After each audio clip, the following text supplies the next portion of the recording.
العلم هو النور الهادي والمفتاح لكل الخير من يرد الله به خيرا. الحمد لله رب العالمين والصلاة والسلام على سيد المرسلين وعلى آله وصحبه أجمعين. أما بعد، بسم اللہ الرحمن الرحیم. باب البیع الفاسد. یہ باب بیع فاسد کے بیان میں ہیں. طلبہ عزیز، صاحب ہدایہ رحمۃ اللہ علیہ نے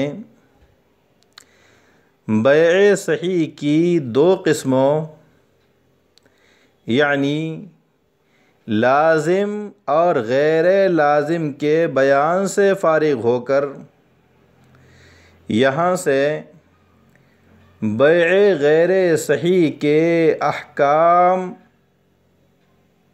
کو ذکر کرنا شروع فرمایا ہے. یہ بات اچھی طرح سے جان لینی چاہیے کہ بیع غیر صحیح کی 4 قسمیں ہیں. نمبر 1 بیع باطل. نمبر 2 بیع فاسد. نمبر 3 بیع موقوف. نمبر 4 بیع مکروہ. بیع باطل وہ ہے جو ذات اور وصف دونوں اعتبار سے مشروع و جائز نہ ہو. جیسے شیء معدوم کی بیع یا غیر مال مردار وغیرہ کی بیع. اور بیع فاسد وہ ہے جو ذات کے اعتبار سے تو مشروع ہو لیکن وصف کے اعتبار سے مشروع و جائز نہ ہو.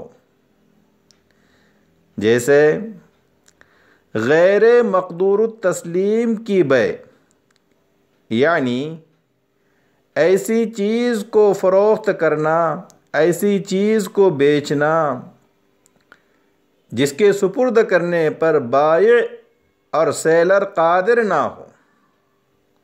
مثلا بھاگا ہوا غلام.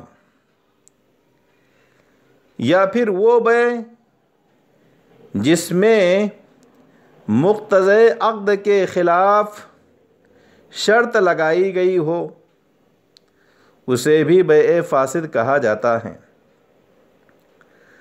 بیع مکروہ وہ ہے جو ذات اور وصف دونوں اعتبار سے تو مشروع ہو، جائز ہو، لیکن فعل منہی عنہ اس کے متصل ہو گیا ہو.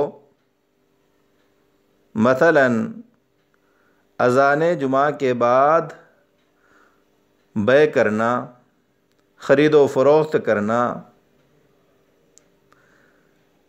بیع موقوف وہ ہے جو ذات اور وصف دونوں اعتبار سے درست ہو مگر اس کا نفاذ عاقدین کے علاوہ کسی تیسرے کی اجازت پر موقوف ہو. مثلا غلام کی بیع مولا اور اس کے آقا کی اجازت پر موقوف ہوتی ہیں. بیع کی ان 4 قسموں کا حکم یہ ہے کہ بیع باطل بالکل مفید ملک نہیں ہوتی، نہ قبضے سے پہلے اور نہ قبضے کے بعد. چنانچہ اگر کسی نے مردار کے عوض غلام خریدا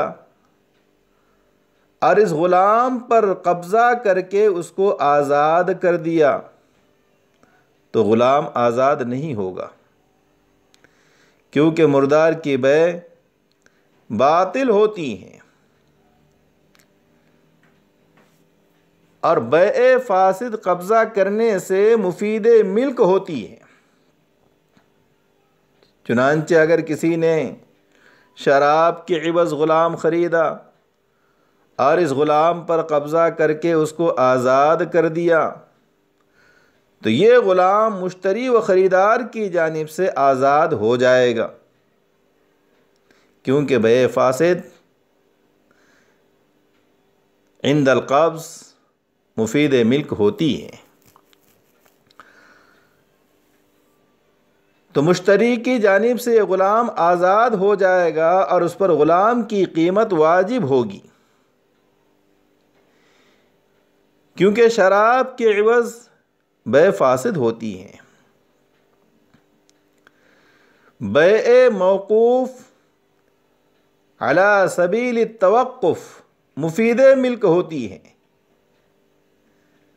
مثلا غلام کی بیع اس وقت مفید ملک ہوگی جب مولا اور آقا کی جانب سے اجازت پائی جائے۔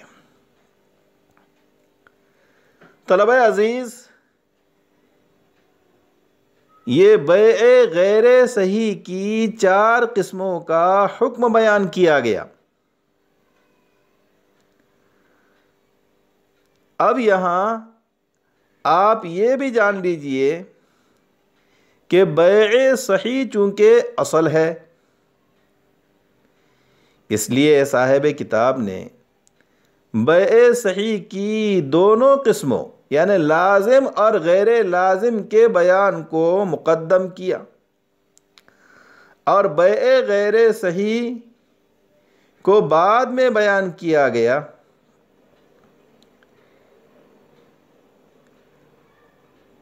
تو بیع صحیح کی تقدیم اس کے اصل ہونے کی وجہ سے ہے۔ پھر دوسری بات یہ بھی ذہن میں رکھیے کہ صاحب کتاب نے یہاں باب کا جو عنوان قائم کیا، باب البیع الفاسد،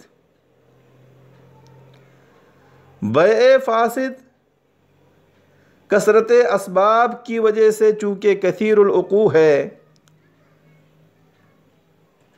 اس لیے عنوان میں فاسد کا لفظ ذکر کیا گیا، گرچہ اس باب میں بیع باطل، بیع مکروہ اور بیع موقوف کے احکام بھی ذکر کیے گئے ہیں۔ ان تمہیدی باتوں کے بعد اب ہم کتاب کی اصل عبارت کو پڑھتے ہیں۔ وَإِذَا كَانَ أَحَدُ الْعِوَزَيْنِ أَوْ كِلَاهُمَا مُحَرَّمًا فَالْبَيْعُ فَاسِدٌ كَالْبَيْعِ بِالْمَيْتَةِ وَالدَّمِ وَالْخَمْرِ وَالْخِنْزِيرِ وَكَذَا إِذَا كَانَ غَيْرَ مَمْلُوكٍ كَالْحُرِّ۔ قال العبد الضعيف: هذه فصول جمعها وفيها تفصيل نبينه إن شاء الله تعالى، فنقول: البيع بالميتة والدم باطل، وكذا بالحر لانعدام ركن البيع، وهو مبادرة المال بالمال، فإن هذه الأشياء لا تعد مالا عند أحد، والبيع بالخمر والخنزير فاسد لوجود حقيقة البيع، وهو مبادرة المال بالمال، فإنه مال عند البعض۔ اس عبارت کا پہلے ترجمہ سمجھ لیجئے۔ اور جب ایک عوض یا دونوں عوض حرام ہو تو بے فاسد ہیں، جیسے بے مردار کے عوض یا خون کے عوض یا شراب کے عوض یا سور و خنزیر کے عوض، اور اسی طرح جب مبی غیر مملوک ہو جیسے آزاد آدمی۔ صاحب ہدایہ فرماتے ہیں کہ علامہ قدوری رحمۃ اللہ علیہ نے ان صورتوں کو جمع کر دیا ہے، حالانکہ ان میں تفصیل ہے جس کو ہم انشاءاللہ بیان کریں گے۔ پس ہم کہتے ہیں کہ مردار یا خون کے عوض بے باطل ہے، اور اسی طرح آزاد شخص کے عوض بے باطل ہے، کیونکہ بے کا رکن معدوم ہے اور وہ مال کا مال کے ساتھ تبادلہ ہے، کیونکہ یہ چیزیں کسی کے نزدیک مال شمار نہیں ہوتی، اور بے شراب اور سور کے عوض فاسد ہے، کیونکہ بے کی حقیقت یعنی مبادلۃ المال بالمال موجود ہیں، کیونکہ بعض کے نزدیک شراب اور سور مال ہیں۔ طلبہ عزیز، یہ عبارت کا ترجمہ ہوا۔ صاحب قدوری رحمۃ اللہ علیہ اس عبارت میں یہ فرما رہے ہیں کہ مبی یا ثمن یا دونوں اگر شرعاً حرام ہو تو بے فاسد ہے، جیسے مردار یا خون یا شراب یا سور یا آزاد آدمی کو ثمن بنایا ہو۔ صاحب ہدایہ فرماتے ہیں کہ امام ابو الحسن قدوری رحمۃ اللہ علیہ نے ان تمام صورتوں کو بیع فاسد قرار دیا، حالانکہ ان میں بعض صورتیں بیع فاسد ہیں اور بعض باطل ہیں۔ تفصیل اس کی یہ ہے کہ اگر مردار یا خون یا آزاد آدمی کو ثمن بنایا گیا، مردار یا خون یا آزاد آدمی کو ثمن بنایا گیا اور کپڑے وغیرہ کسی چیز کو مبی بنایا گیا تو ان صورتوں میں بے باطل ہوگی، کیونکہ بے کا رکن مبادلۃ المال بالمال بالتراضی ہے، مال کا تبادلہ مال کے بدلے باہمی رضامندی سے، یہ بے کا رکن ہے۔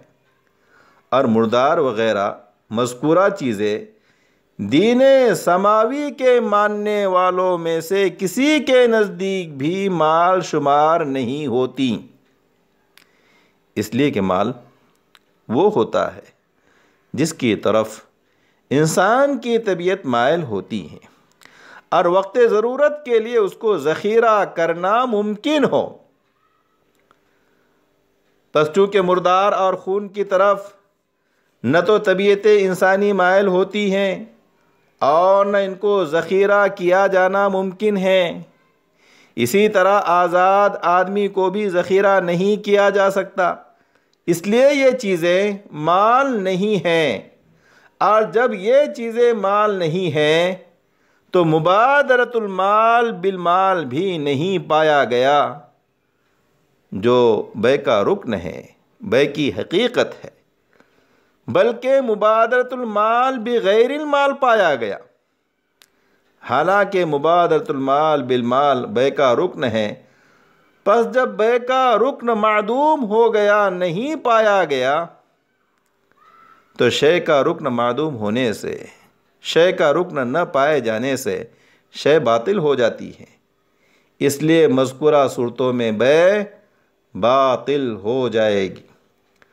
اور اگر شراب یا سور کو ثمن بنایا گیا، شراب یا سور کو سمن بنایا گیا تو بے فاسد ہوگی، کیونکہ شراب اور سور اہل ذمہ کے نزدیک مال شمار ہوتے ہیں۔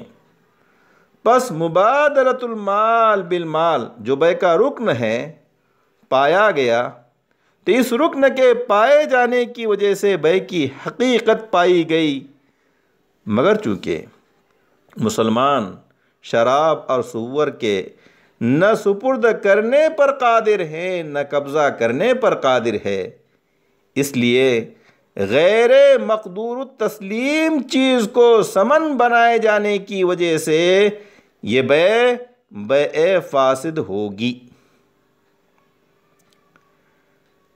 اب آگے کی عبارت دیکھیے، والباطل لا يفيد ملك التصرف ولو هلك المبيع في يد المشتري فيه أي في البيع الباطل يكون أمانة عند بعض المشائخ لأن العقد غير معتبر فبقي القبض بإذن المالك، وعند البعض يكون مضمونا لأنه لا يكون أدنى حالا من المقبوض على صوم الشراء۔ وقيل الأول قول أبي حنيفة رحمه الله تعالى، والثاني قولهما كما في بيع أم الولد والمدبر على ما نبينه إن شاء الله تعالى۔ والفاسد يفيد الملك عند اتصال القبض به، ويكون المبيع مضمونا في يد المشتري فيه أي في البيع الفاسد، وفيه خلاف الشافعي وسنبينه بعد إن شاء الله تعالى۔ وكذا بيع الميتة والدم والحر باطل لأنها ليست أموالا فلا تكون محلا للبيع۔ اس عبارت کا ترجمہ پہلے سمجھ لیجئے۔ بے باطل ملک تصرف کا فائدہ نہیں دیتی، اور اگر بے باطل میں مشتری کے قبضے میں مبیع ہلاک ہو گئی تو بعض مشائخ کے نزدیک وہ امانت ہوگی، کیونکہ عقد بے تو معتبر نہیں ہے، پس مالک کی اجازت سے قبضہ باقی رہ گیا، اور بعض کے نزدیک مضمون ہوگی، کیونکہ اس بے کی حالت اس سے کمتر نہیں ہے جو خریدنے کے لیے بھاؤ کرنے کے طور پر قبضے میں لائی گئی ہو۔ کہا گیا کہ پہلا قول حضرت امام ابو حنیفہ رحمۃ اللہ علیہ کا ہے، اور دوسرا قول صاحبین کا ہے، جیسے ام ولد اور مدبر کی بے میں ہے، چنانچہ آئندہ ہم انشاءاللہ بیان کریں گے۔ اور بے فاسد اتصال قبضے کے وقت، بے فاسد قبضہ ملنے کے وقت ملک کا فائدہ دیتی ہے، مفید ملک ہوتی ہے، اور بے فاسد کی صورت میں مشتری کے قبضے میں مبیع مضمون ہوتی ہے۔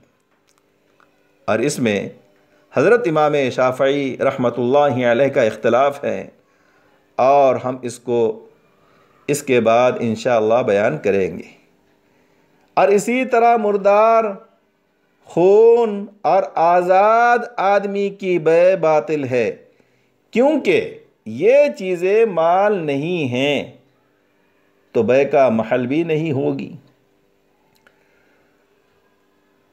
طلبہ عزیز، یہ اس عبارت کا ترجمہ ہوا۔ اب آئیے اس عبارت میں مذکور بے باطل اور بے فاسد کے درمیان جو فرق بیان کیا گیا اسے سمجھتے ہیں۔ صاحب ہدایہ فرماتے ہیں کہ بے باطل اور بے فاسد کے درمیان فرق یہ ہے کہ بے باطل نہ ملک تصرف کا فائدہ دیتی ہے اور نہ ملک رقبہ کا، یعنی بے باطل کی صورت میں مشتری نہ تو عین مبیع کا مالک ہوتا ہے اور نہ اس میں تصرف کا مجاز ہوتا ہے، مالک ہوتا ہے۔ اور بے باطل کی صورت میں اگر مبیع سبجیکٹ میٹر آف کانٹریکٹ یا سبجیکٹ میٹر آف سیل، بیع باطل میں اگر مبیع مشتری کے قبضے سے ہلاک ہو جائے تو بعض مشائخ کے نزدیک وہ امانت ہوگی، یعنی مشتری پر اس کا ضمان واجب نہیں ہوگا، نہ اس کا ثمن واجب ہوگا اور نہ اس کی قیمت واجب ہوگی، کیونکہ یہ عقد باطل ہے اور عقد باطل غیر معتبر ہے۔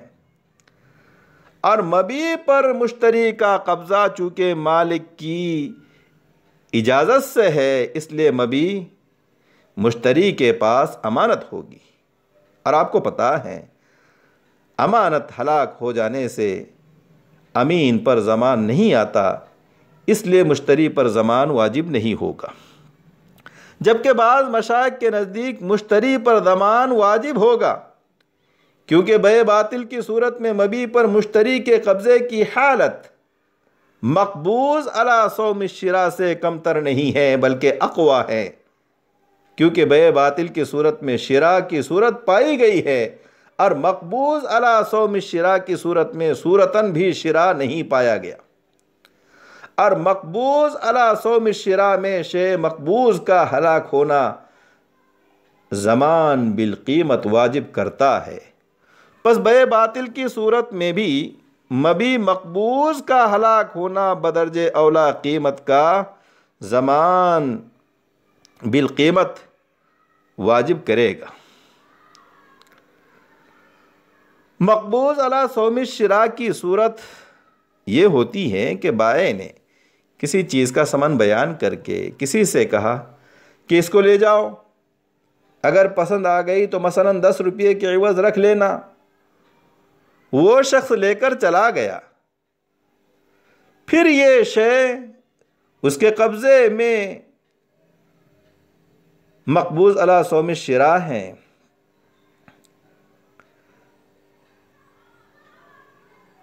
اب اگر یہ چیز اس شخص کے پاس سے ہلاک ہو جاتی ہے، اس شخص کے پاس سے ہلاک ہو جاتی ہے تو اس پر اس شے کی قیمت واجب ہوتی ہے، یعنی یہ شے مضمون بالقیمت ہوتی ہے۔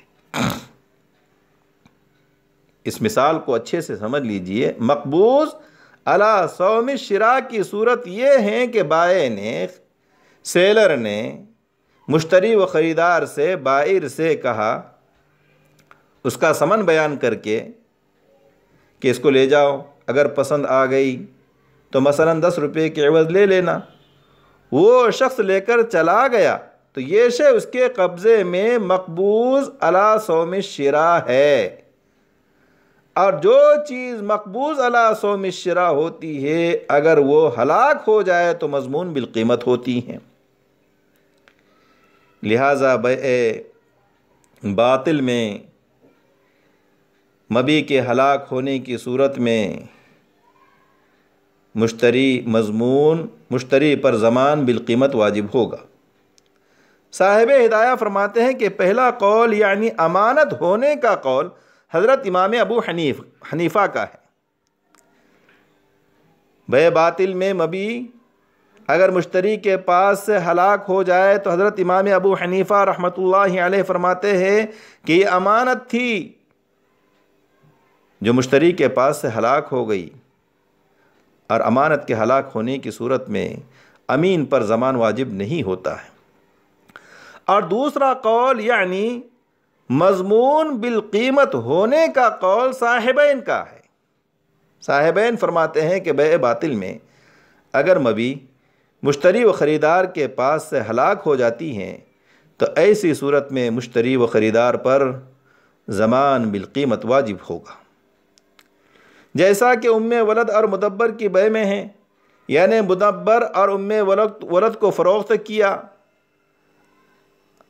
اور دونوں مشتری کے قبضے میں ہلاک ہو گئے تو حضرت امام ابو حنیفہ رحمۃ اللہ علیہ کے نزدیک مشتری پر ان دونوں کا ضمان واجب نہیں ہوتا، اور صاحبین کے نزدیک ضمان واجب ہوتا ہے۔ اس کی تفصیل انشاءاللہ آئندہ آئے گی۔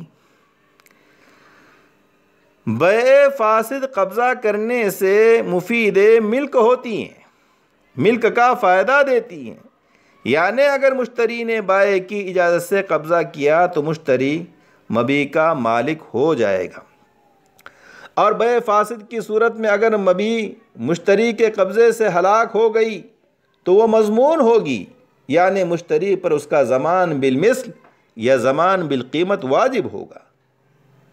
صاحب ہدایہ فرماتے ہیں کہ بیع فاسد میں مبیع کے مضمون ہونے میں حضرت امام شافعی رحمۃ اللہ علیہ کا اختلاف ہے، ہم اسے انشاءاللہ آئندہ بیان کریں گے۔ صاحب ہدایہ نے مزید یہ بھی فرمایا کہ جس طرح مردار خون اور آزاد آدمی کو ثمن بنانے کی صورت میں بیع باطل ہوتی ہے، اسی طرح اگر ان چیزوں کو مبیع بنایا گیا، یعنی مردار خون اور آزاد کو مبیع بنایا گیا تو بھی بیع باطل ہوگی، کیونکہ یہ چیزیں جب مال نہیں ہیں تو محل بیع یعنی مبیع بھی نہیں ہو سکتی۔ جب یہ چیزیں مال نہیں ہیں تو محل بیع یعنی مبیع بھی نہیں ہو سکتی، اور جب مبیع غیر مال ہے تو بیع کا رکن، بیع کی حقیقت مبادرۃ المال بالمال بھی نہیں پائی گئی، اور جب رکن بیع نہیں پایا گیا تو بیع یقیناً باطل ہوگی۔ اکتفی علی ھذا والسلام علیکم ورحمۃ اللہ وبرکاتہ۔ السلام عليكم، لا تنسوا الاعجاب بالفيديو والاشتراك في القناة تشجيعا لنا لنستمر بنشر المزيد إن شاء الله.